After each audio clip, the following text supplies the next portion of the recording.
डर की diary channel में आपका स्वागत है। चलिए शुरू करते हैं वीडियो को। भूतिया तालाब की डरावनी कहानी एक छोटे से गांव की है, जहां एक तालाब था जिसे लोग भूतिया तालाब कहते थे। तालाब गांव के किनारे पर था और चारों ओर पेड़ों और झाड़ियों से घिरा हुआ था।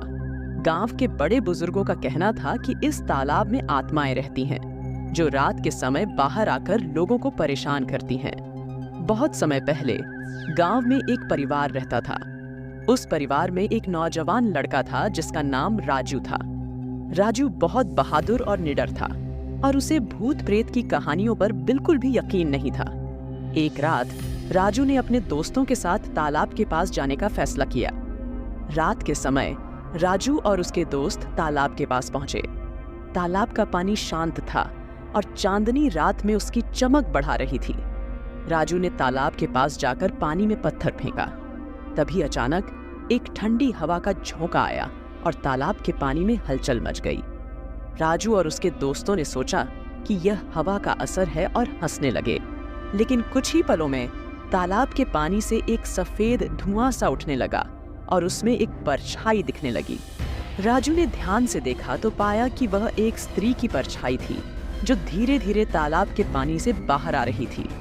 उसके बाल लंबे और बिखरे हुए थे और उसकी आंखें चमक रही थीं। राजू और उसके दोस्तों का दिल तेजी से धड़कने लगा। वे समझ नहीं पा रहे थे कि यह क्या हो रहा है।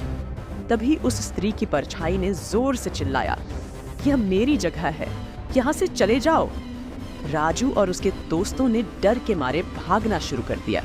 वे गांव की ओर दौड़े और घर पहुंचे तो देखा कि उनकी सांसें फूल रही थीं। उस रात के बाद से राजू ने तालाब के पास कभी जाने की हिम्मत नहीं की।